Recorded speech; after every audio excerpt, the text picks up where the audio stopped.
आइए student start करते हैं अपनी आज की क्लास, जिसमें हम शुरू करेंगे क्लास 11th अकाउंटिंग का बिल्कुल नया चैप्टर जिसका नाम है basic accounting terms. Students, basic accounting terms आपकी बुक डबल एंट्री का सेकंड चैप्टर है, जिसमें अकाउंट से रिलेटेड जितने भी बेसिक टर्म्स यूज होने वाले हैं इस बुक में वो सभी इस चैप्टर में कवर किए जाते हैं। ये चैप्टर बहुत इंपॉर्टेंट चैप्टर बन जाता है, क्योंकि जितने भी अकाउंट्स के टर्म्स हैं स्टूडेंट्स, आगे पूरी बुक में जो आप पढ़ेंगे उसका जो बेस निकल के आता है वो इसी चैप्टर से कनेक्ट होता है। आइए स्टूडेंट्स देखते हैं कि बेसिक अकाउंटिंग टर्म्स चैप्टर जो है वो किन चीजों से रिलेट करता है और कौन कौन से अकाउंटिंग टर्म्स हम इसमें पढ़ने वाले हैं। आज की क्लास में मैं आपको पहला बेसिक अकाउंटिंग टर्म कराने वाला हूं, जिसका नाम है business transaction. Students, business transaction सबसे बेसिक कॉन्सेप्ट इसलिए माना जाता है क्योंकि जब भी कोई कंपनी कोई भी काम करना शुरू करती है तो स्टूडेंट्स सबसे पहले कोई ना कोई ट्रांजैक्शन ही होता है। अब ये ट्रांजैक्शन मतलब क्या है? किसी भी एक्टिविटी को ट्रांजैक्शन बोला जा सकता है, लेकिन स्टूडेंट्स याद रखिएगा कि वो जो एक्टिविटी है, जो भी बिजनेस ने स्टेप लिया है, चाहे वो खरीदने या बेचने का हो, चाहे वो उधार लेने का या उधार देने का हो, चाहे वो किसी की सैलरी देनी हो या कहीं से इनकम आनी हो हमारी, जो भी स्टेप है ये सभी ट्रांजैक्शन में आते हैं। लेकिन एक शर्त पे आपको ये सभी ट्रांजैक्शन को बिजनेस ट्रांजैक्शन मानना है, और वो शर्त क्या है स्टूडेंट्स? वो शर्त ये है कि वो मॉनेटरी टर्म्स में होने चाहिए। कहने का मतलब मनी मेजरमेंट प्रिंसिपल के हिसाब से जो भी ऐसी ट्रांजैक्शंस हैं जिनको हम मनी के हिसाब से उसकी मनी में वैल्यू निकाल सके, बस उसी को हम बिजनेस ट्रांजैक्शन मानेंगे।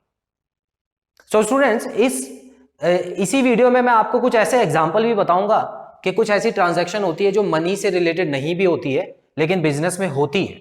ठीक है, तो जो मनी से रिलेटेड नहीं होगी उसको हम इग्नोर करते जाएंगे, और मनी से रिलेटेड जितनी भी ट्रांजैक्शंस होगी उनको हम बिजनेस ट्रांजैक्शन मान के रिकॉर्ड करते जाएंगे।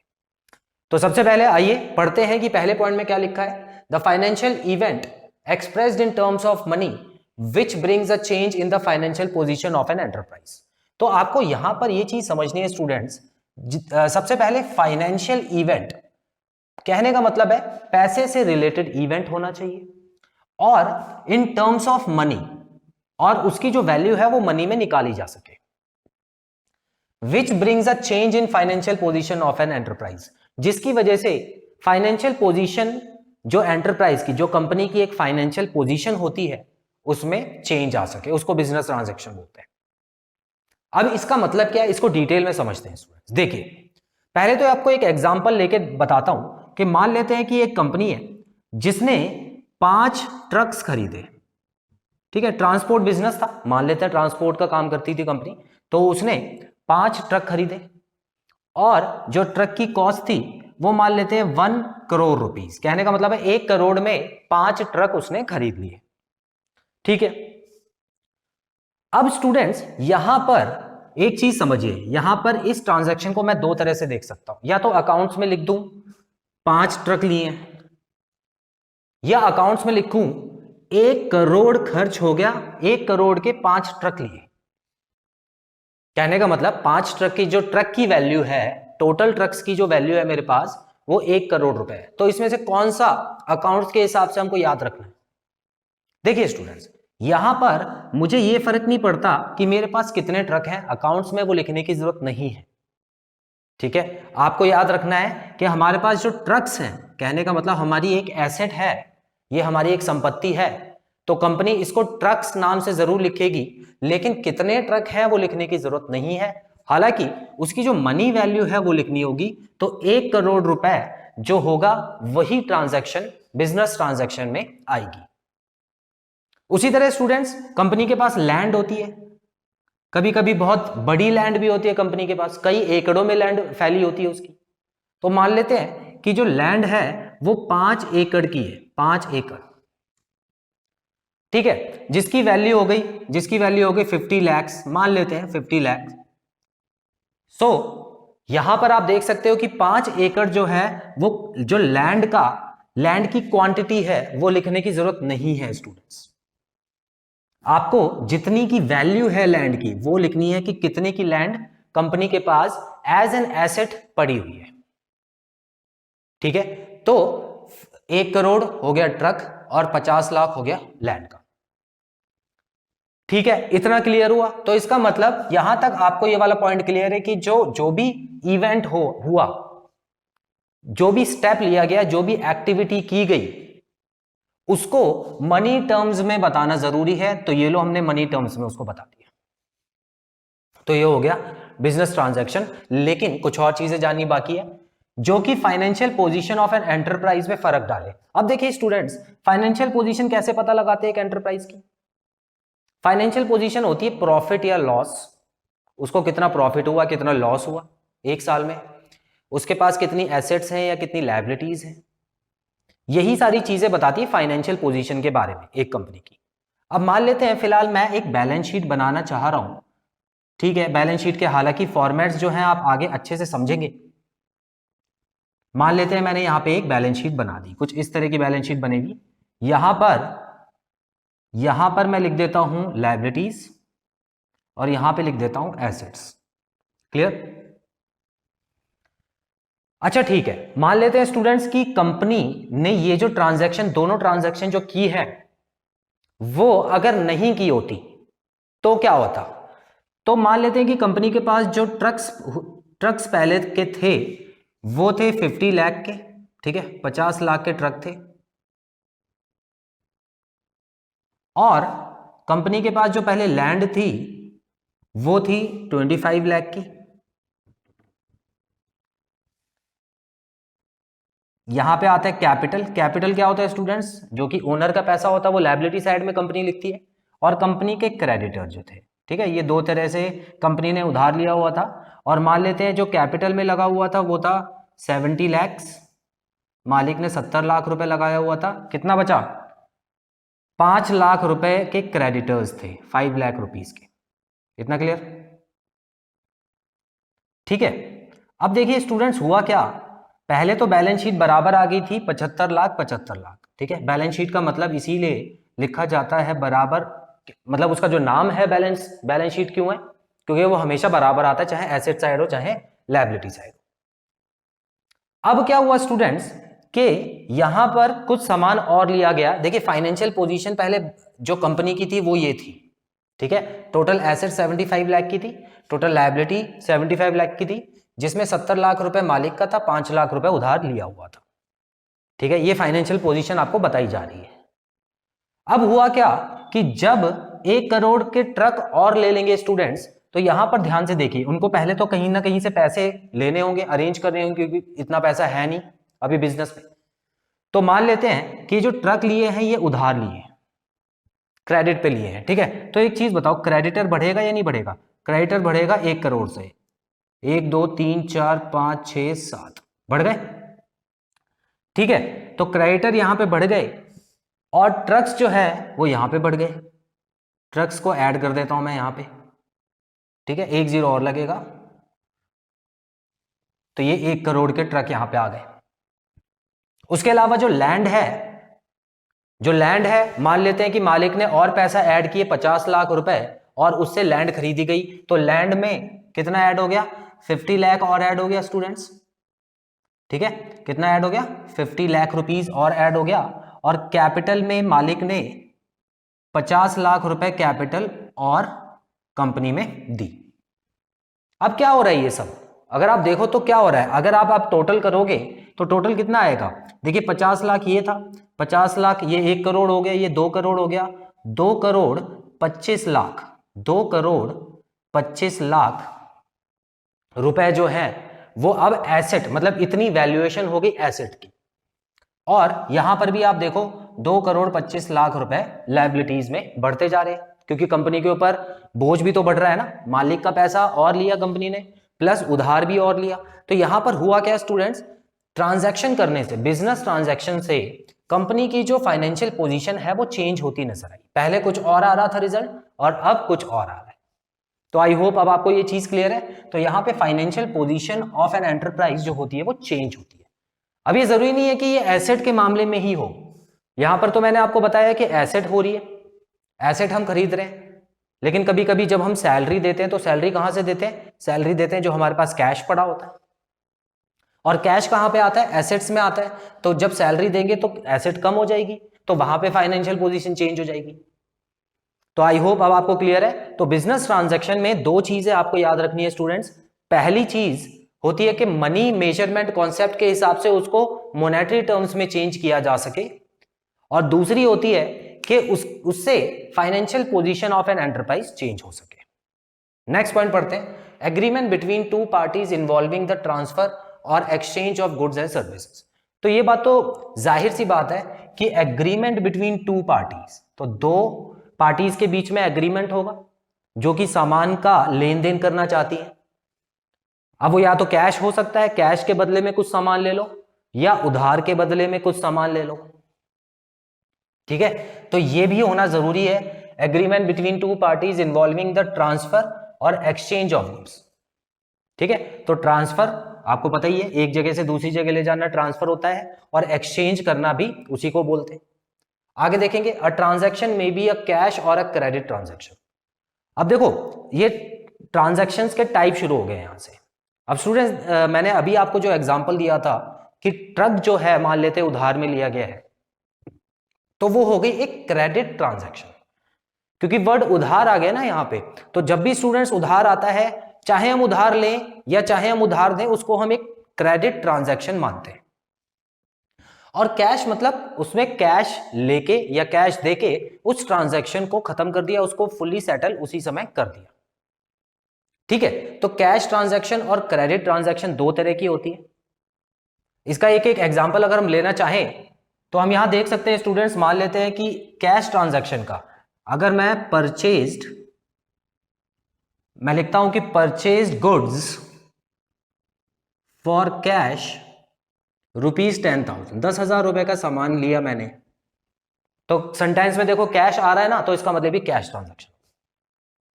लेकिन कभी कभी क्या हो जाता है, अगर मैं यही चीज लिखता purchase goods for on credit, ठीक है, ऑन क्रेडिट ₹20,000, तो इसका मतलब ये वाली जो ट्रांजैक्शन है उसको बोलेंगे क्रेडिट ट्रांजैक्शन। Clear students? ठीक है, इतना मुश्किल नहीं है। ये बेसिकली आपको बिजनेस ट्रांजैक्शन के टाइप बताए जा रहे हैं। एक और देखते हैं, द ट्रांजैक्शन में बी एन इंटरनल और एक्सटर्नल ट्रांजैक्शन। तो ट्रांजैक्शन इंटरनल और एक्सटर्नल भी हो सकती है। अब ये क्या है? ये एक नई चीज है। एक कंपनी है और वो जब किसी बाहर वाले से एक ट्रांजैक्शन करती है, अब ये बाहर वाले कौन हो गए? बाहर वाले हो गए कंपनी के खुद के क्लाइंट्स, जिनके साथ कंपनी बिजनेस करती है, जो कंपनी से सामान लेते हैं और उसको फिर आगे बेचते। ठीक है, तो ये हो गए जो कंपनी के एक्सटर्नल जो यूजर्स होते हैं, कंपनी के एक्सटर्नल कॉन्टैक्ट में आते हैं। तो स्टूडेंट्स जो भी इन लोगों से ट्रांजैक्शन होती है वो होगी external transaction. For example purchase goods for cash, जब हमने सामान खरीदा होगा तो किसी दूसरी कंपनी से खरीदा होगा जिसने हमको सामान बेचा, तो ये हो गई एक्सटर्नल ट्रांजैक्शन। तो क्या इसका मतलब क्या सभी ट्रांजैक्शन एक्सटर्नल होती हैं? स्टूडेंट ज्यादातर ट्रांजैक्शन जो है वो एक्सटर्नल होती हैं, लेकिन सभी ट्रांजैक्शन एक्सटर्नल नहीं होती। क्यों? क्योंकि कुछ इंटरनल भी होती हैं। अब ये इंटरनल ट्रांजैक्शन क्या है? देखिए स्टूडेंट्स, एक एग्जांपल लेता हूं। इंटरनल ट्रांजैक्शन की एक एग्जांपल है डेप्रीसिएशन ऑन मशीनरी। अब इसका मतलब क्या है? हमको पता है स्टूडेंट्स, जब भी कोई फिक्स्ड एसेट ली जाती है, जैसे कि मशीनरी हो गया या फर्नीचर हो गया या और भी कोई फिक्स्ड एसेट है, तो समय के साथ यूज करने पर उसकी जो वैल्यू है वो कम होती रहती है। जितनी वैल्यू पे आपने वो सामान लिया था वो हमेशा उस वैल्यू का नहीं रहता है, क्योंकि हम यूज करते हैं या मार्केट में उससे भी अच्छी चीजें आ जाती है, जिसकी वजह से अगर अब वो सामान आप बेचो तो वो उतने का नहीं बिकेगा जितने में आपने लिया था। जाहिर सी बात है, उसको बोलते हैं स्टूडेंट्स डेप्रिसिएशन। तो कंपनियों को क्या करना होता है? कंपनी मशीन ले तो आई, उसकी जो कीमत थी वो भी कंपनी ने रिकॉर्ड कर ली, लेकिन हर साल कंपनी को उसकी वैल्यू कम करके दिखानी होती है। ठीक है, और ये जरूरी होता है क्योंकि फुल डिस्क्लोजर प्रिंसिपल के हिसाब से, जब आप ये अकाउंटिंग प्रिंसिपल का कॉन्सेप्ट पढ़ेंगे तो फुल डिस्क्लोजर प्रिंसिपल क्या बोलता है कि अगर कुछ भी हो रहा है कंपनी में तो वो आपको दिखाने की जरूरत है, ताकि जो अकाउंटिंग यूजर्स हैं उनसे सही रिजल्ट निकाल सके, सही एनालाइज कर सके उसको। ठीक है स्टूडेंट्स, तो बेसिकली चलिए, डेप्रिसिएशन ऑन मशीनरी एक ट्रांजैक्शन है और ये इंटरनल क्यों है? क्योंकि इसमें कोई बाहर का आदमी इन्वॉल्व नहीं है। मशीन कंपनी के अंदर रखी है, वैल्यू कंपनी के अंदर बैठा अकाउंटेंट चेंज कर रहा है, तो इसमें बाहर का आदमी कहां से आ गया? तो बाहर से कोई लेन देन नहीं की है इसमें। इसमें क्या किया है, मशीन अगर 1 लाख रुपए की थी तो उस पे 1 साल यूज करने के बाद उसमें लेस कर दिया 10,000 रुपए। तो ये जो 10,000 रुपए है स्टूडेंट्स, इसको बोलते हैं डेप्रिसिएशन। ठीक है, तो डेप्रिसिएशन जो है वो इंटरनल ट्रांजैक्शन में से आ जाती है। उसी तरह और भी कई इंटरनल ट्रांजैक्शन होती है, जैसे कि provision for doubtful debt, provision और डिस्काउंट ऑन डेटर्स, जब भी हम रिजर्व बनाते हैं। तो ये सारी चीजें आप आगे चल के सीखेंगे, मैं आपको ज्यादा कंफ्यूज नहीं करना चाहता, इसीलिए आपको बस एक एग्जांपल लेके समझा रहा हूं। आगे चल के हम और एग्जांपल्स करेंगे। तो बेसिकली ट्रांजैक्शन जो है वो कैश और क्रेडिट तो होती है, लेकिन साथ में इंटरनल और एक्सटर्नल भी होती है। तो स्टूडेंट्स, आई होप आपको बिजनेस ट्रांजैक्शन के जो पॉइंट्स हैं ये अच्छे से समझ आए हैं। विद एग्जांपल मैंने आपको कराए हैं, आप इन एग्जांपल्स को अच्छे से नोट कीजिए, इसका स्क्रीनशॉट लीजिए, फिर मैं आपको बिजनेस ट्रांजैक्शन के कैरेक्टरिस्टिक्स कराता हूं। सो स्टूडेंट्स, बढ़ते हैं कैरेक्टरिस्टिक्स ऑफ बिजनेस ट्रांजैक्शन की तरफ। देखते हैं, पहला पॉइंट में लिखा है कंसर्न्ड विद मनी और money's worth of goods and services. So students, जैसा कि हमने पहले पॉइंट में, पिछली स्लाइड के पहले पॉइंट में जो हमने किया था, तो उसमें हमने देखा था कि मनी से जो कनेक्टेड होगी ट्रांजैक्शन, सिर्फ वही रिकॉर्ड करनी है आपको। तो बेसिकली वही चीज लिखी है, या तो डायरेक्ट मनी हो या money's worth of goods and service. कहने का मतलब है अगर सामान है तो उसकी जो मनी वर्थ है वो आपको रिकॉर्ड करनी है। सेकेंड पॉइंट, ट्रांसफर और exchange of goods and service, ये भी हमने क्लियर कर लिया था कि कोई ना कोई सामान का ट्रांसफर या एक्सचेंज होना चाहिए। तीसरा पॉइंट है change in financial position, that is assets and liabilities. ये भी मैंने आपको एग्जांपल की हेल्प से समझा दिया था कि फाइनेंशियल पोजीशन किस तरह से चेंज होती है। फोर्थ पॉइंट कुछ नया है, effects accounting equation. So students, यहां पे एक नया वर्ड आ रहा है, अकाउंटिंग इक्वेशन। अब इसका मतलब क्या है? हालांकि ये जो अकाउंटिंग इक्वेशन है ये पूरा का पूरा चैप्टर है आपका अकाउंट्स में, क्लास 11th में, जो कि बस एक फॉर्मूले पे चलता है। और वो फॉर्मूला क्या होता है students? Assets is equal to liabilities plus capital. अब जैसे कि बैलेंस शीट से आपको आइडिया मिल गया होगा, बैलेंस शीट जब मैंने बनाई थी तो आपको मैंने दिखाया था कि एसेट जो होती है वो एक तरफ लिखते हैं और दूसरी तरफ कैपिटल और लायबिलिटीज लिखते हैं। कैपिटल हो गया मालिक का उधार और लायबिलिटीज हो गया किसी थर्ड पर्सन ने उधार दिया है कंपनी को। तो कहीं ना कहीं ये इक्वेशन हमेशा बराबर चलती है, क्योंकि कंपनी के पास अगर एसेट बढ़ेगी तो जाहिर सी बात है कहीं ना कहीं से या तो मालिक का पैसा यूज करके उसने एसेट लिया होगा, या किसी थर्ड पर्सन से जो पैसा उधार लिया है वहां से यूज करके उसने कोई एसेट लिया होगा। तो इसीलिए ये जो अकाउंटिंग इक्वेशन है ये हमेशा बराबर चलती है। हालांकि स्टूडेंट्स, जब ट्रांजैक्शन होता है तो इनकी खुद की वैल्यूज कभी कभी चेंज हो जाती है, लेकिन वैल्यूज चेंज होने से इक्वल टू पे कोई फर्क नहीं पड़ता। कहने का मतलब है कि अगर एसेट मान लेते हैं कुछ रही होगी और लायबिलिटीज और कैपिटल जो होगी वो हमेशा प्लस करने के बाद जो एसेट आएगा वो आएगा। अब कभी कभी क्या होगा कि एसेट अगर बढ़ रही है तो जाहिर सी बात है जो कैपिटल होगी, कैपिटल कम हो जाएगी, सॉरी कैपिटल भी बढ़ जाएगी क्योंकि इक्वल टू का निशान है। ठीक है, इक्वल टू रहना चाहिए, तो अगर एसेट बढ़ रही है तो कैपिटल भी बढ़ सकती है। या कभी स्टूडेंट्स ऐसा होगा कि एसेट बढ़ रही है तो उधार हमने लेके एसेट खरीदी होगी तो हमारी जो लायबिलिटीज है वो बढ़ जाएगी।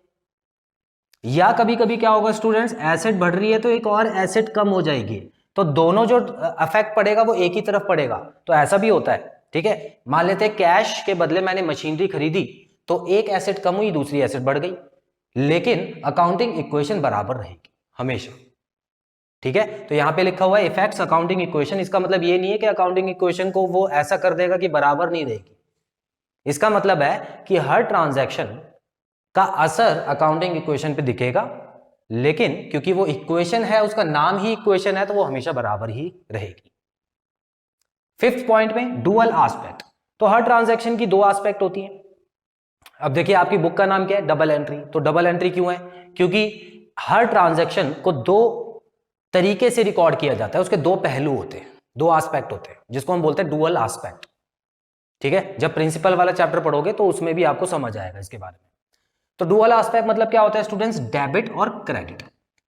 तो कोई भी ट्रांजैक्शन तभी बिजनेस ट्रांजैक्शन मानी जाएगी जब उसका जो देखने का तरीका होगा वो दो तरीके से बिल्कुल फिट बैठेगा। अगर वो एक ही तरीके से फिट बैठ रहा है तो समझ लो बिजनेस ट्रांजैक्शन नहीं है। एग्जांपल लेते हैं, मान लेते हैं स्टूडेंट्स यहां पे मैंने परचेज, चलिए परचेज तो बहुत कर लिया, ज्यादा खर्चा हो गया, सेल्स कर लेते हैं इस बार, ठीक है, थोड़ा सेल्स पे भी ध्यान दिया जाए। Sales of goods for cash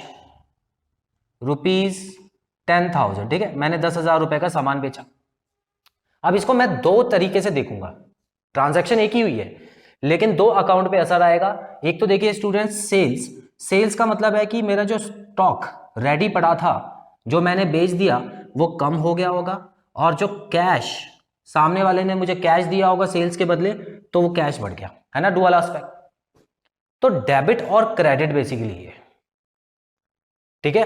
तो डेबिट कैश को बोलेंगे, हालांकि ये डेबिट और क्रेडिट का फंडा जो है वो आपको अच्छे से समझाऊंगा जब हम गोल्डन रूल्स ऑफ अकाउंटिंग करेंगे, जिसमें 3 गोल्डन रूल होते हैं, ठीक है। रियल, पर्सनल और नॉमिनल अकाउंट के हिसाब से अकाउंटिंग के 3 गोल्डन रूल होते हैं। उसके बाद आपको कभी भी डेबिट और क्रेडिट में कभी कंफ्यूजन नहीं होगा स्टूडेंट्स, क्लियर।